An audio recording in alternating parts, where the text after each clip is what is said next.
All right, everybody, ready? Welcome to everybody on the live, and welcome to another episode of the Recovery Scene. I am Leslie, your host. Make sure you like and subscribe, very important. I have three awesome guests. Two, you may recognize. One, you're going to be blown away by because this woman has wisdom as well as knowledge. We have Kim McLaughlin. She has 10 and a half years clean, so she knows what's up. And then we have Aimee, who has 3.5 years clean, and Sal, who is coming up on 8 years in September. So thank you all for being on the recovery scene. I'm very excited. So what we're talking about today is what I have seen on groups on Facebook and et cetera, is the 4th of July is upon us. And it is one of those like party holidays. I experienced the 4th of July in Boston. And wow, I mean, people start at 9 a.m. and they go. I don't have the energy for that anymore, even if I wasn't in recovery, but then they go like all night long. So I mean, this is one of those hardcore holidays, and there are some people, kind of freaking out a little bit. Some are new in recovery, some have recovery, some have, a family member that they're trying to be supportive of, who, is nervous about the holiday, etc. So I thought this would be a good time to have a roundtable and talk about what we do in these situations, how we handle holidays. How did you handle it, at the beginning of your recovery? And then how do you handle it now? And I figured this one's going to be pretty easy because we're just going to go around and kind of talk about what we do. And Aimee, I said I was going to start with you, so I may as well just start with you. Myself. So 4th of July, party holiday. How do you deal with it? Well, now I have two little ones, so I don't really do like the party thing for 4th of July. Like you said before we were on, sparklers and, maybe a barbecue or something. The first year of sobriety, I did for 4th of July, I went to an NA barbecue. I was, I had met my fiance there and he had gone to all, their events. And so we went to an NA barbecue and, that was great because everybody's sober or clean. So it was a good place to be. And everybody's kind of in the same boat, lots of support. So that's what I did the first year. My phone keeps giving me notifications. Yeah, so the first year, that's what I did because that was before I had the little ones around. So that was good because everybody was in the same boat. And after that, I've kind of stuck with just family holidays, being in recovery. I do have family members that drink though. So for a while, I didn't allow alcohol anywhere near my house in the beginning of sobriety. I just thought that was the best idea. Right. And my family members respected that. You controlled the environment because you were like, we're going to do this at my house. Yes. Okay. Yeah. I decided to start having holidays at my house so that way I could kind of control the environment and what was going on. I have changed it over the years. I have let family members, now that I'm further into sobriety, bring a bottle of wine if they come for Christmas or Thanksgiving or some kind of holiday. So that's how I've been doing things the last year and a half. All right. Okay. That's really good. See, controlling the environment is a good way to do it as well, because then you control what comes in, and what doesn't. So, all right. Yeah. Very cool. Very good. All right, Sal, how did you deal with, the 4th of July or, party holidays in general? Well, before I got sober, it was pretty raunchy. We used to have a lot of 4th of July parties here at the house. And, when I got sober, you know, it's weird to say this, but like when I was done, like I was done, and my wife is not in recovery. So I've been surrounded by alcohol this whole time. I have alcohol in my house. It doesn't bother me, but they stick me on the grill and I cook for everyone. And I spend a lot of passionate hours making sure that people have a very happy belly, whether it's with booze and food, that they're satisfied. And what it does is it allows me to get out of myself, So when I'm cooking for other people, I spend a lot of time doing so. And I've done that every year ever since, because we are going to have people over from our church this Sunday, and my father-in-law, my sister-in-law will be here, my wife, and all the alcohol's here. They're going to drink, and I'm going to have my water. I might have a soda, Get crazy. Geez, Sal. But yeah, I keep things very simple, but yes, I have 2 grills, so I'm going to be busy on both. Right. So basically, you keep yourself busy. Yes. Your mind and hands are occupied. Now, how do you, because a lot of people, especially in new sobriety, it's so boring. Everybody else around me is having fun. What do you say to that? Yeah. So, for anyone that's new, if you're doing the 12-step thing, please surround yourself with like-minded people, that are doing the 12-step thing with you. And I was blessed with really good sponsorship, and just having that local recovery scene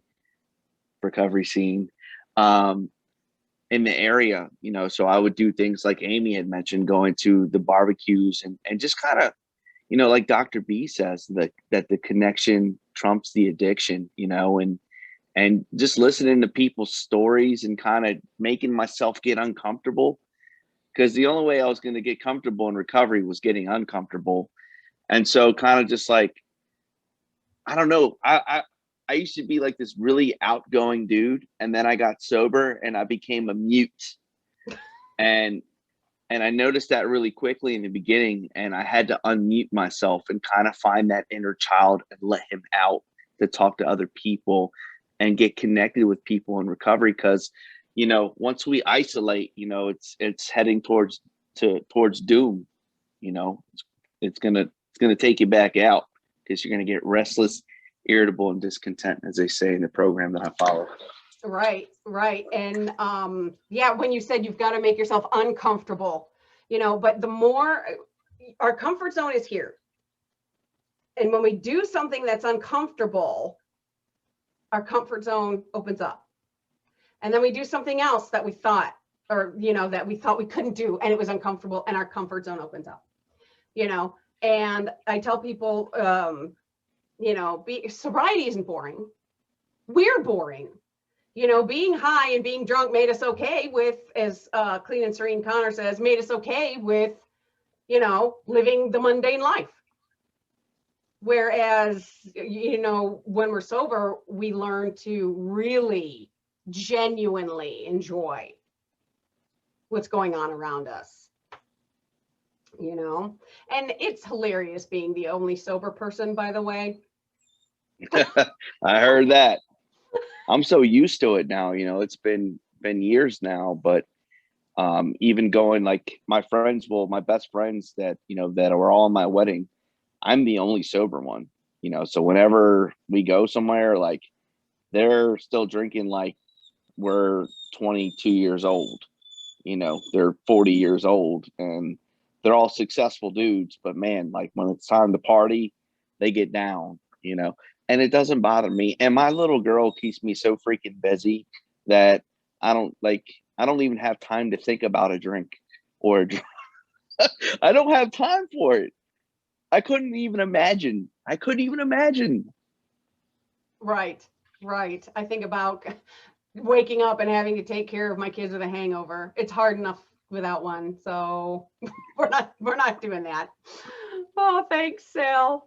All right. So Kim, so at the beginning of recovery, or you and now, how do you deal with party holidays like the 4th of July coming up?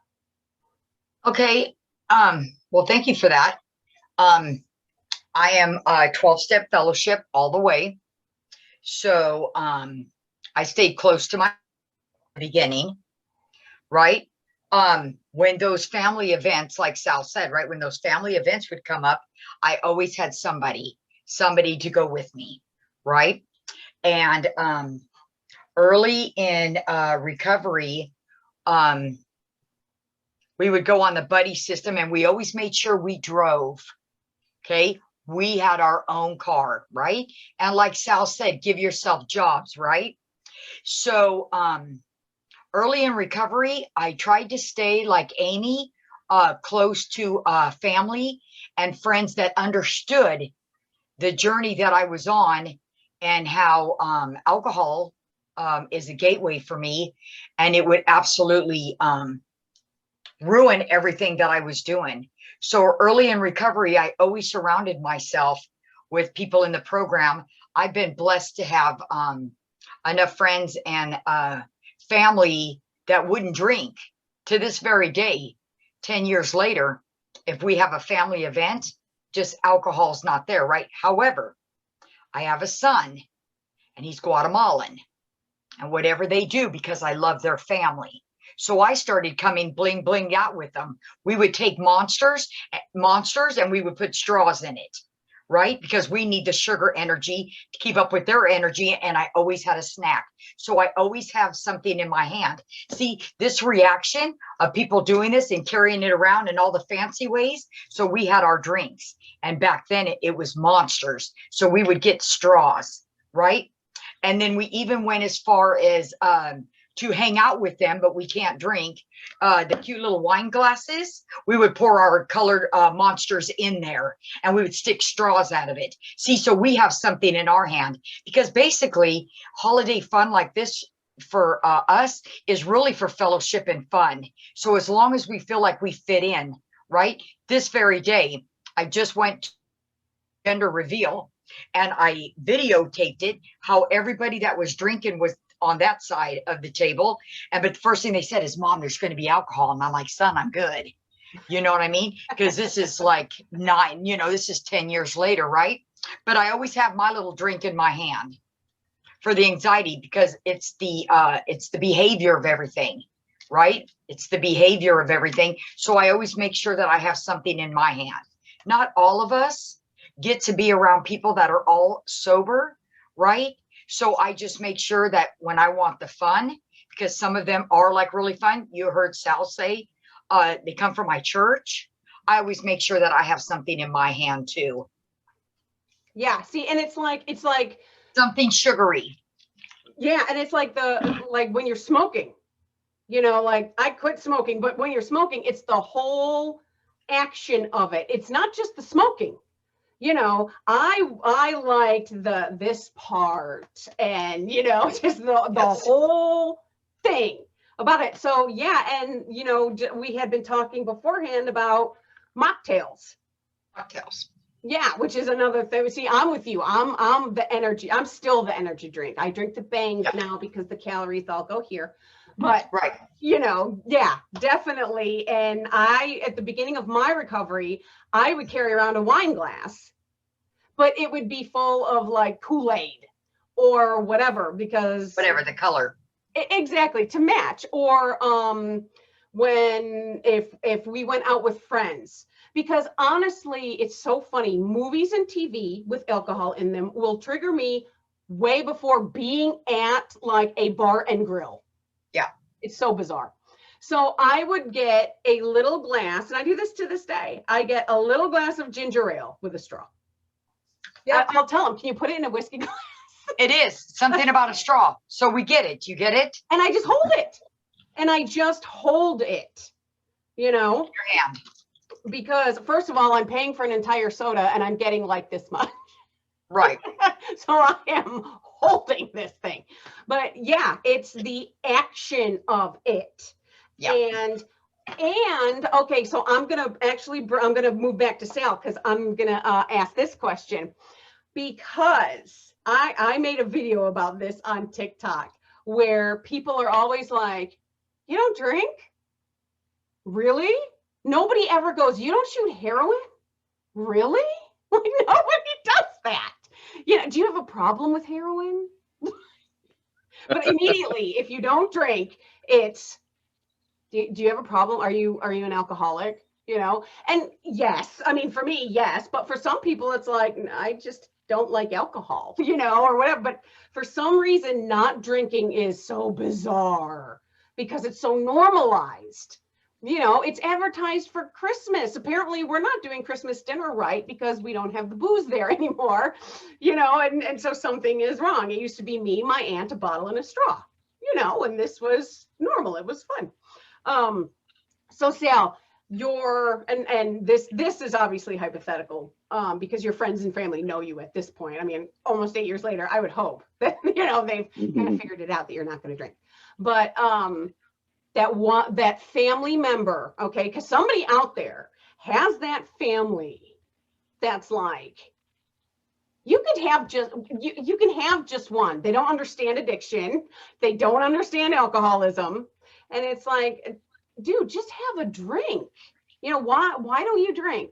Why can't you drink? And it's like, you, especially in early recovery, you feel like you have to explain yourself, you know, and defend everything. So first of all, did you ever, you know, kind of in the very beginning when you first decided, hey, that's it, you know, and it's not necessarily that they're rude about it, you know, but it's like, dude, come on. You have to. So how did you deal with it? My one of my best friends, about maybe 2 years in, had asked me, haven't you done your time? Like, as if I just did a prison bid for alcohol. Are you done with this recovery thing yet? And my answer was like, you know, I kind of like the way I am now, you know, and it's an adjustment. And, you know, whenever that question comes up, you know, why don't you drink? And it is a personal question. And some people, you know, most people are probably going to be reserved to answer truthfully, or might just kind of shy away from it. I just say things like, I break out in handcuffs, I break out in divorce, I break out in me ripping my clothes off and yelling at people in the streets, you know, yelling about hockey in the middle of the night while the kids are sleeping.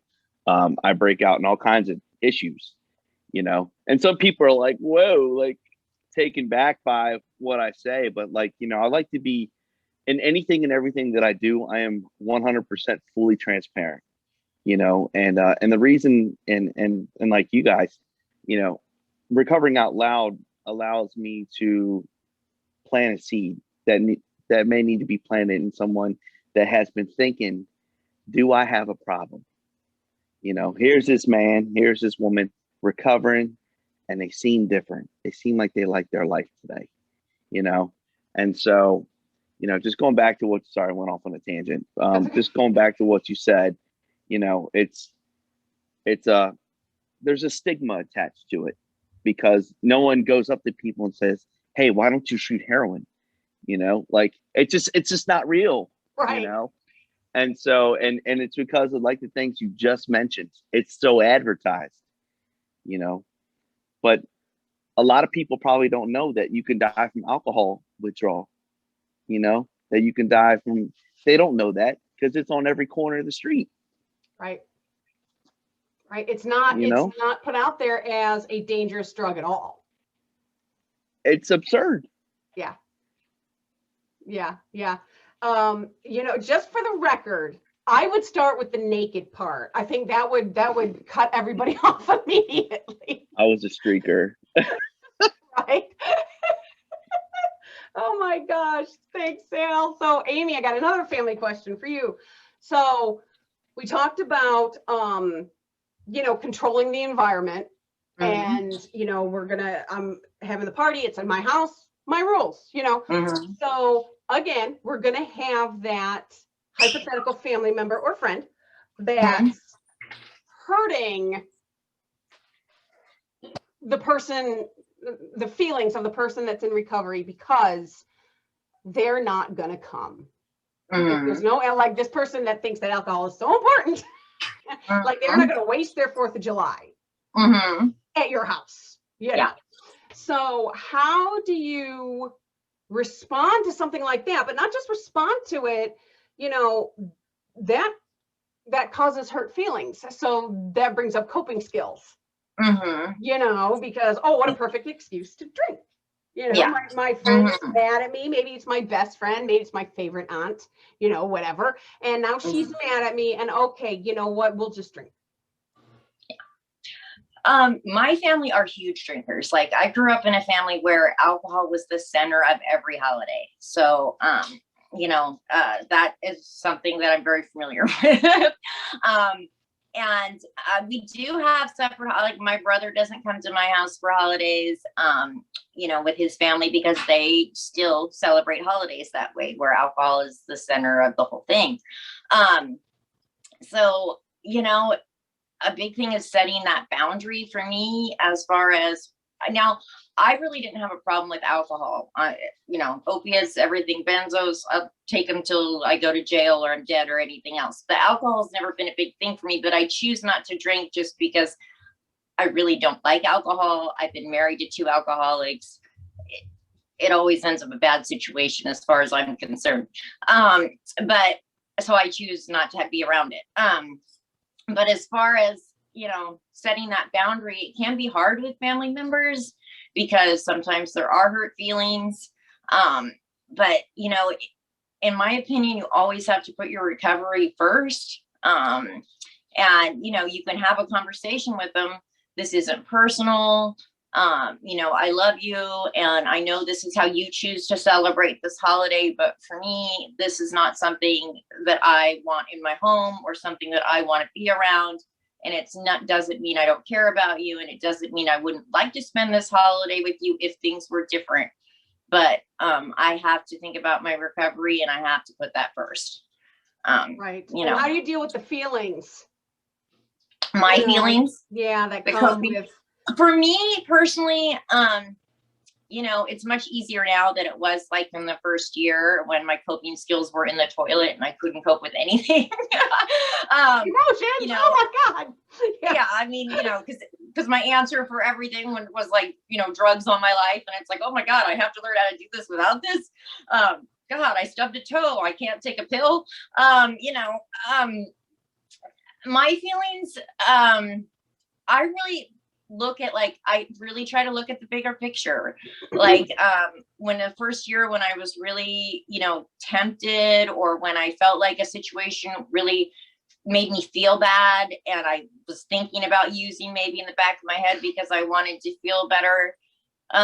You know, I would just think about, and I know this isn't a thing that everybody says, but play that tape all the way through. I mean, really, I have to, because for me, that tape goes straight to homelessness and then jail and probably prison and probably maybe death for me. Right.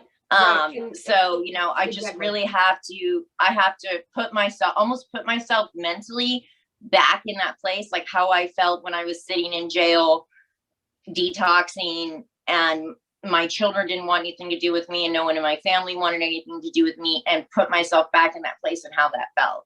And you know, I was really done when I was done. Like Sal said, same thing. I was done.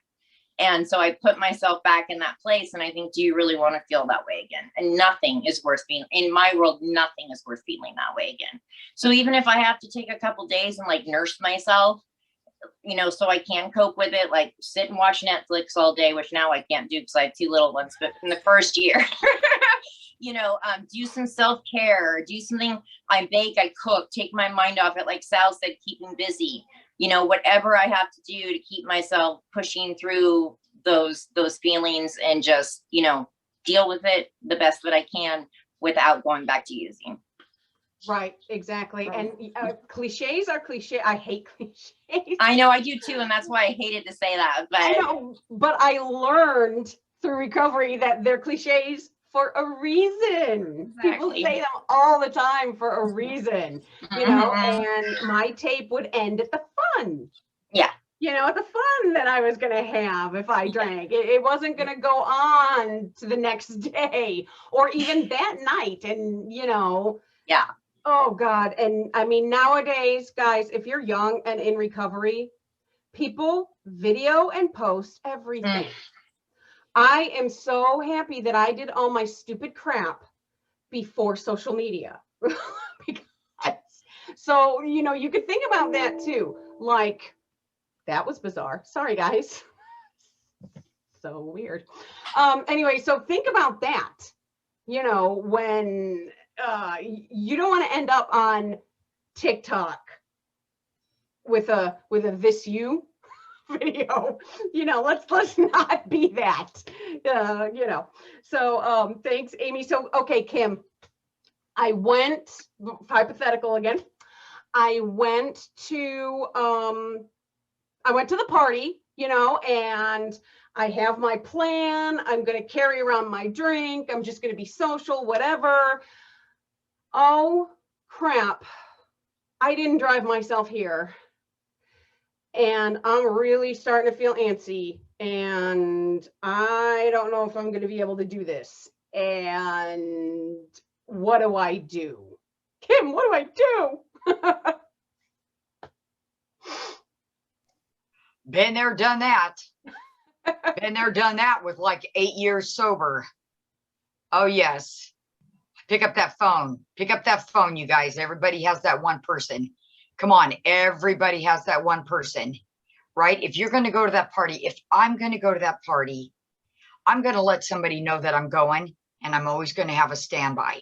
And it's funny that you asked Sal that question. My sister, Robin, she has a boy that she adopted, and his name is Frank. And Frank will get 3 beers in him and then try to hand me one. And I give him that look. He's like, oh, come on, loosen up. Oh, right? no. So right. You still got that idiot. And I would just give him that look. Yes, they're always going to say that. Can you go without a beer? No, I choose today to go without a beer. You know, and then I might say something funny like, you really don't want to see me drink this beer, right? Because I'm going to hate you for it. But everybody's got to have a backup plan. I've been there, done that. So everywhere that I arrive at, I always have a backup plan. I can always call somebody, right? Everybody should. New people in recovery, you're telling somebody somewhere you're going. Have a backup plan, right? Because that happens to all of us. But yes, I believe all of us have that one friend after 3 beers that want to just let all boundaries go and, you know, like test the waters or want to dissect. Why can't you drink? Haven't you been sober long enough? And I'm on the grill talking about, I wonder how far this will burn. You know what I mean? Deep down inside, right? Or I can't wait to see you tomorrow when you're sober so I can let you know how I felt today. But absolutely, after a while, Miss Leslie, would you say that things to start to get out of control? I just made a TikTok video today, and it's not so much the alcoholism because I want to socialize with some people, right? I miss their friendships. They just chose a different lifestyle. It's the repeating shit it's the repeating stuff 3 and 4 times, or suddenly everything is extra funny in the beginning. I think that's what gets to me the most, but we should always have a backup plan. To this very day, I'm getting ready to go to Las Vegas. I'm leaving in the morning. I am driving. I don't go to casinos only because it's too, right? But maybe I might hit a slot machine, and they always offer me alcohol. So I ask for a diet soda and I walk around with my glass, but I always have my phone. Absolutely. I always have my phone and a backup. Absolutely. Yes. And like I said today on TikTok, I hope you babies make it.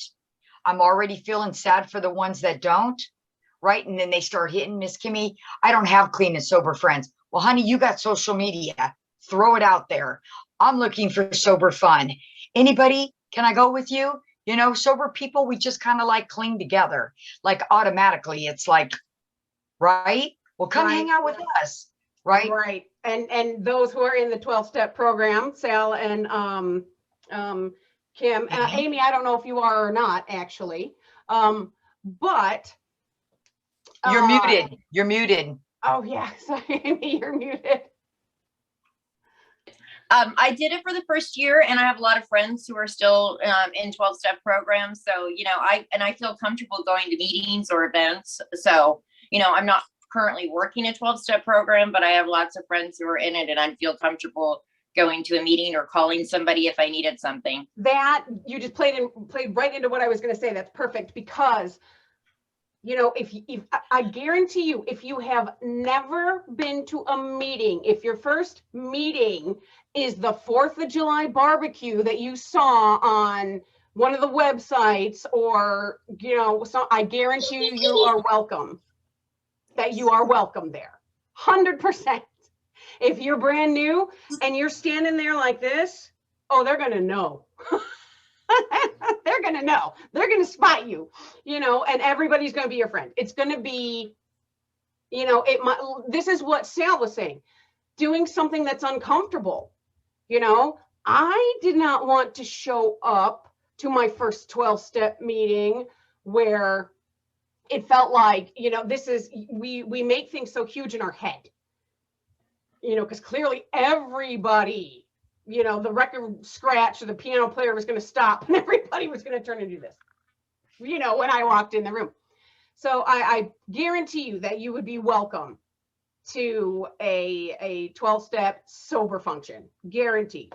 So this has been great, you guys. This has been really great. What I want to do is I'm going to start with Aimee, since you're here. Just some last thoughts, any last advice, last tips, and then we'll go Sal and then Kim. I think like going to a meeting or a sober event, an NA event or some other kind of sober event is a great thing if you don't have anything else to do. And like you said, they're going to hug you and greet you, and everybody's going to be nice. So don't worry about it if you haven't been before. And also, if you are going to go to a party where there is going to be alcohol, I would take someone else in recovery with you if that's possible. I know not everybody knows somebody else in recovery, but like Kim said, social media is a great way to reach out to people. I mean, maybe not complete strangers, but just in case. But take someone with you, might hold you accountable, and you guys can at least be together in on that. I don't know, 4th of July now that I'm in recovery is a family thing for me. And, I feel so grateful that I get to, spend it with my kids and spend it with people who love me and understand that I'm in recovery. And it's, holidays take on a whole nother meaning in recovery. And, be grateful that you're going to, if you are in recovery, even if it's hard, that you're going to spend this, 4th of July clean and sober, hopefully, and you're going to remember it. And, be in that moment. Enjoy that moment. Yes. Thank you, Aimee. All right. So Sal, any final words of wisdom? Yes, of course. Wherever you are is where you are in your recovery, and where you'll be is where you'll be. If you are not prepared mentally, physically, spiritually to be amongst other people that are still socializing and drinking because they're not alcoholics and addicts, don't go. Don't put yourself in that position. In the event that you want to go and you want to give it a shot, and you want to see the strength in your recovery, like Miss Kimmy said, have a backup plan. Take yourself there, and if you can't take yourself there, find your way home before you go.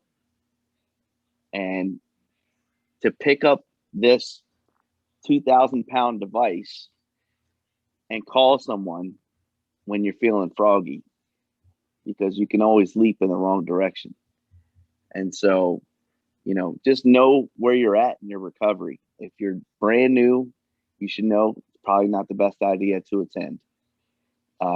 If you're feeling like you're ready, then go, but be prepared with a plan, and call your sponsor if you're in the 12-step program, or call that supporting friend that supports your recovery, that will help you, because that's also super important, just like a sponsor. Thank you. All right. Thank you, Sal. All right, Kimmy girl, give us some parting Well, sage wisdom. it's pretty to top those two. They hit it on the spot, right? Don't go if you're not ready, right? Be proud of where you're at, right? Be around family. Pick up that 2,000-pound device, right? Rethink your thoughts. But first and foremost, let somebody know what you're doing. You always have that one person. Absolutely. And if you can, avoid it. By next year, it'll get better. And if anybody's watching this, they'll see the longer we stay here, the little simpler it gets, because we found the blessing in other things, like Aimee said, in family. And then when you go and you got your little monster in a straw, and then it's fun because it doesn't even phase you. So like Sal says, everywhere you go, there you are. Be where your feet are, right? That's Know right. what you're doing, know where you're going, know how you're feeling. Reach out to your support. Everybody has one. So it's pretty good. Excellent. Yeah. Thanks to all three of you for being on the recovery scene. I appreciate it. Thank you so much. That is going to do it for this roundtable episode. I hope it was helpful. I hope it reaches a few people. Obviously, for the podcast, I'm going to get it posted immediately once we are off the live and everything. So that's going to do it for this episode of the recovery scene. And remember, addiction isn't pretty, but recovery is beautiful. And we will see you all next time.